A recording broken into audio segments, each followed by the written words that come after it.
بسم اللہ الرحمن الرحیم۔ صرف 5 منٹ کا مدرسہ قرآن و حدیث کی روشنی میں 12 ربیع الثانی۔ نمبر 1، اسلامی تاریخ۔ نجاشی کے دربار میں کفار کی اپیل۔ قریش نے جب یہ دیکھا کہ صحابہ کرام رضی اللہ عنہم حبشہ جا کر سکون و اطمینان کے ساتھ زندگی گزار رہے ہیں، تو انہوں نے مشورہ کر کے عمرو بن عاص اور عبداللہ بن ابی ربیعہ کو بہت سارے تحفے دے کر بادشاہ حبشہ کے پاس بھیجا۔ وہاں کا بادشاہ عیسائی تھا۔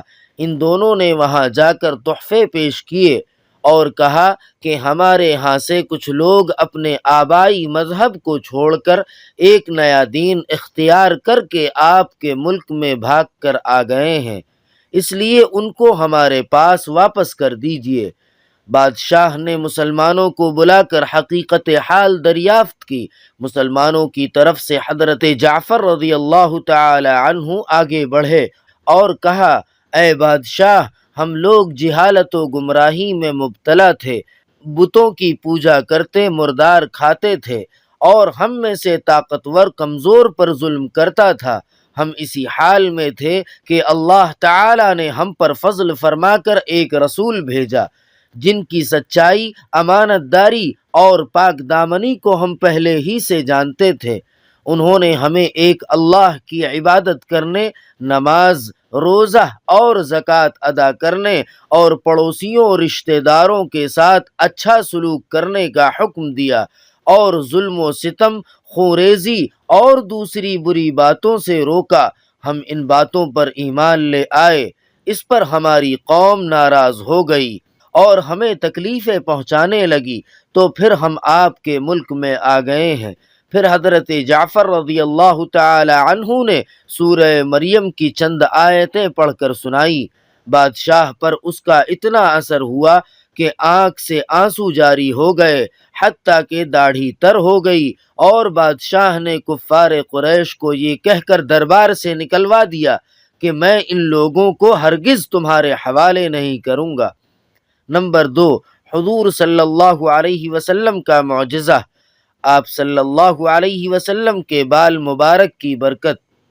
جنگ یرموک کے دن حضرت خالد بن ولید رضی اللہ تعالی عنہ کی ٹوپی گم ہو گئی، تو حضرت خالد رضی اللہ تعالی عنہ نے اپنے ساتھیوں سے فرمایا، اسے تلاش کرو۔ بہرحال بہت تلاشی کے بعد وہ ٹوپی ملی۔ دیکھا تو وہ بہت پرانی اور بوسیدہ ہو چکی تھی۔ حضرت خالد رضی اللہ تعالی عنہ فرمانے لگے کہ حضور صلی اللہ علیہ وسلم نے عمرہ میں جب بال کٹوائے تھے تو لوگ برکت کے لیے آپ صلی اللہ علیہ وسلم کے بال مبارک لینے لگے، تو میرے حصے میں حضور صلی اللہ علیہ وسلم کے سر کے اگلے حصے کے بال آئے۔ میں نے اس کو اس ٹوپی میں رکھ لیا۔ اس کی برکت یہ ہوئی کہ میں جس جنگ میں بھی اس ٹوپی کو پہن کر گیا، میری مدد کی گئی۔ نمبر 3، ایک فرض کے بارے میں۔ وراثت میں لڑکی کا حصہ۔ قرآن پاک میں اللہ تعالی فرماتا ہے، اللہ تعالی تم کو تمہاری اولاد کے حق میں حکم دیتا ہے کہ ایک لڑکے کا حصہ 2 لڑکیوں کے حصے کے برابر ہے۔ خلاصہ، والدین کی وراثت میں لڑکے کے 2 حصے اور لڑکی کا 1 حصہ ہوتا ہے، جس کا ادا کرنا فرض ہے۔ نمبر 4، ایک سنت کے بارے میں۔ نفس کی برائی سے پناہ مانگنے کی دعا۔ رسول اللہ صلی اللہ علیہ وسلم نے حضرت عمران بن حسین رضی اللہ تعالی عنہ کے والد کو یہ دعا سکھائی، اللہم الہمنی رشدی واعذنی من شر نفسی۔ ترجمہ، اے اللہ، میرے دل میں بھلائی ڈال دے اور میرے نفس کی برائی سے مجھے بچا دے۔ نمبر 5، ایک اہم عمل کی فضیلت، دینی علم حاصل کرنا۔ رسول اللہ صلی اللہ علیہ وسلم نے فرمایا، علم کی فضیلت عبادت کی فضیلت سے بہتر ہے، اور دین میں بہترین چیز تقوی و پرہیزگاری ہے۔ نمبر 6، ایک گناہ کے بارے میں۔ اللہ اور رسول کی نافرمانی کرنا۔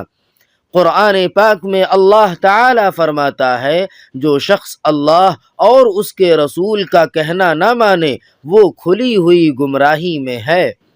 نمبر 7، دنیا کے بارے میں سواری کے جانور۔